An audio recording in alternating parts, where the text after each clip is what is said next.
The following program is brought to you by Naleo TV, the people's platform.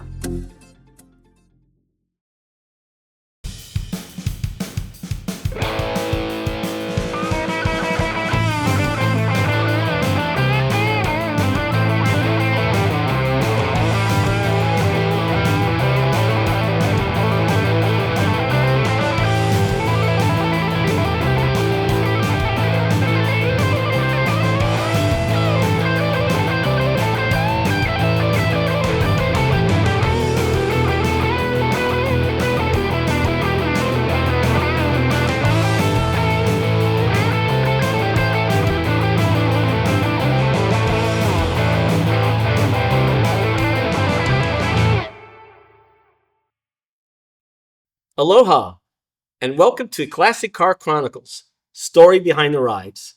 Today, we have a 2002 Chrysler Prowler with its owner, Bruce Light. Aloha, Bruce. Aloha, Richard. Pleasure to be here.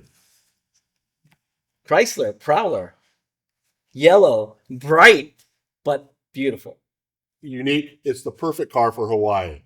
Top off, bright. It fits perfectly right here at home. And you get a lot of people staring at you when you drive by, right? This is probably one of the most popular cars that gains comment and attention, whether I'm at Costco filling it with gas, down at the beach. Everyone comes up, what is that? And they don't know. They have no idea. So I give them just a quick tutorial on the car and how it started. It's actually got an amazing history. Right. So production, 5 years. 5 years, 11,702 were produced. 97 to 2002. That is correct. And 2001 and 2002 are actually uniquely different because they were actually Chrysler versus Plymouth. Right. And so if you go back and if you notice, it does kind of look like a 32 hot rod. Yes. You know, and one of the attractions I had with this car was I have always, embraced the style of hot rodding. I've had a passion for cars since I was 12 years old. But what I really like about this, it has the hot rod look with the modern conveniences of today. Right. So I like to get in, start the car, and go for a cruise. But when you look at the history, this was actually predicated on a prototype that was built in 1993. Tom Gale, who was the director of Chrysler Design, he started the project based on his 1932 hot rod that he had out in the garage. So he started it. And he also had some influence from Chip Foose, who had done his thesis in college. Right. Now, a lot of people credit him for the actual design, but he said himself that he's not the designer. That is absolutely correct. He was a strong influence, but the car that Chip Foose used in his thesis started off as a coupe. It was a hardtop. And so Chrysler took it and they said they didn't think that was going to work. And that's when they started modifying it into the Roadster, which is what you see today, which is what dominated the production from 1997 through 2002 with 11,702 produced. Right. And there was only like 439 produced in 1997. And just like any other, car program, they had their learning curves. They had growing pains. Yes. And so when they first started producing and selling the car in 97, it had a smaller V6 in it. Didn't have the horsepower that the later models did. Right. And that was one of the largest, complaints about the car was it was underpowered. And Chrysler listened to their customers. So in 2001, 2002, they put the bigger 3.5 liter V6 in it, 24 valves, 253 horsepower. So what I understand is that's actually the engine from the Intrepid. It is. Yes. It was one of the most utilized V6 motors that Chrysler and Plymouth had in their production line. So it's a very solid engine. And probably what's different with this car versus the Intrepid, this was actually a rear-wheel drive car. The Intrepids were front-wheel drives. Oh, okay. But in order to resolve that design challenge, they actually have a torque tube in this car and the transmission transaxle Isn't right. is in the rear end. Correct. And so it's a well-balanced car for driving, and it's been very reliable. But the other thing that I find fascinating about the car is if you look at the car, it doesn't have a lot of extra space. No, the actual trunk space behind is very, very small. Very, very limited. I mean, I might be able to fit an umbrella back there for the rainy days we have here in Hawaii, but because there was limited space, Plymouth offered a trailer. Right. And so you could, when you were purchasing the car, you could get a color matched trailer For $5,000. $5,000. And when you look at the base price in 2002, it was roughly $45,000. So $45,000 for the car and $5,000 for the trailer. $50,000 for a car in 2002 was a luxury. So Right. this is really more a purpose-built car. It was never designed to go into huge production. Right. It was to attract people into the dealerships to purchase the Intrepids. Yeah. So it served its purpose, and I think at some point in time, this will be a car that will end up in collectors' barns. Well, it's already happening. I mean, It is. It's slowly happening. The other thing that I think most people will benefit from is because these were such a unique purpose-built car, most of even the ones on the used market don't have a lot of miles on them because you couldn't load your family. right. It wasn't a car that you took for long trips. No. It was basically just to go to car shows and Car shows or going down to A&W and get a root beer float and, just enjoy driving the car. So, and I think I have to give, Plymouth and Chrysler credit because they were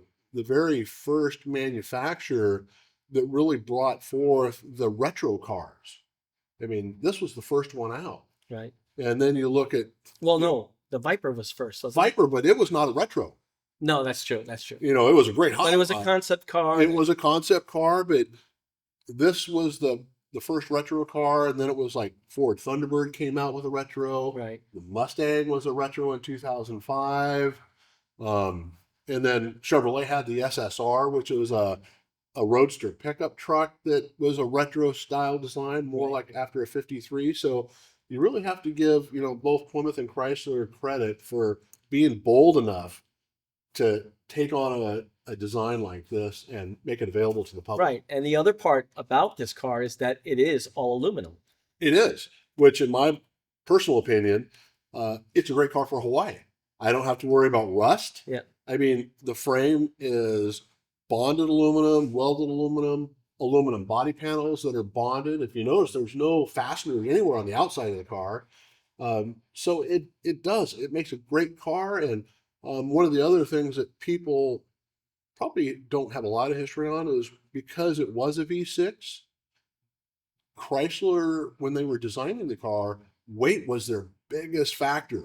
They tried to do everything they could to keep weight out of this car, which the aluminum frame, Right. aluminum transaxle, and that was the other big change from 90 or 2000 to 2001. They went to the aluminum block in the car versus the iron block to take weight out of it because it is only a V6. Yeah. It still scoots along pretty good. But yeah, it's a great car, and I truly enjoy driving it. So are you thinking about a trailer? No, at this No. point in my life, I'm not thinking about a trailer. The one thing I am looking forward to seeing, hopefully I'll still be around, is that Chrysler was also, because they were not really the top manufacturer like Chevrolet or Ford. They were always trying unique marketing concepts, and they followed in 1957 in Tulsa, Oklahoma. They actually put a 57 Belvedere in a time capsule. And of course, they opened it up, and because it was buried underground, it didn't do so well with Right. the earth treating it. So in 1999, they put a Prowler in Tulsa, Oklahoma. Oh, did they? They did, and they learned from their lessons, but this time they put it in an above ground crypt. And that time capsule is scheduled to open up in 2048. And once that's opened up, if the car is preserved, then Chrysler will take it back and put it in a museum somewhere. Right. I just read about one that they just opened up after 50 years, and they had a Vega in it. Oh, really? And the Vega, and actually the capsule was concrete. Yes, And, like a vault. Yeah, and the Vega was wrapped and everything, and it actually came out like looking brand new. Yeah, I'm hoping the Prowler has the same, results. And the other in 1999, because the consumer feedback was underpowered, Plymouth actually came out with another model. They came out with, it was called the Plymouth Howler, and it was made for the 1999 SEMA show. They made one prototype, very similar to the Prowler, except it had the 4.7 V8 in it. Oh. And it had a pickup truck back bed versus the trunk. Wow. Yeah, it was, but it never seemed to gain any attention from the public. So it was just a one-off prototype. I saw something in the early days when they were developing the car. They had put a Jeep body connected to the frame, and they were testing the frame, and the back end of the whole back end of the car was like a Jeep. Right. And they were testing it. But the thing that I give Chrysler, Plymouth and Chrysler credit for is when they did have major flaws in the car. I mean, every car has flaws. It does. That's learning curves. But at least they tried to correct them. They did, and that's when I buy my cars, I do my due diligence on research, and while I was attracted to a lot of the earlier colors, because just like any manufacturer, some colors aren't available in the later years, Right? And new colors are coming out. But the early V6 was underpowered. They had issues with the headlights. 2001, 2002 went to a seal beam halogen headlight. So when you start researching all the history, you're right. Plymouth, Chrysler, they listen to their customers and they actively improve the cars through the production cycle. And the other thing I really do like about this car is not very many American-made cars can say this. This was a hand-built car. It was not part of their huge production line. And the reason they went down that path was they were more focused on quality than they were in volume. So they kept the production numbers low, and they kept the hand quality on the car all the way through its production cycle. Well, for a 2002, this car is really well preserved. You keep it well. I know that you take it on Saturdays to your car club. I do. It's our car club. Our car club. Yes, exactly. So, I think it's time that we go for a ride, don't you think? Let's do it. Thank you so much for coming on the show. And again, a great addition to our Classic Car Chronicles. Thank you, Richard. It's been an honor. Thank you. Thank you. Aloha.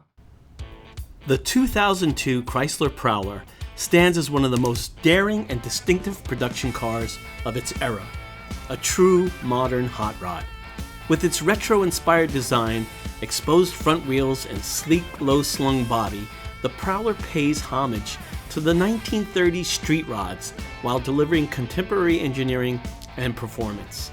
Under the hood, the 2002 model is powered by a 3.5-liter V6 engine producing 253 horsepower and 255 pounds of torque.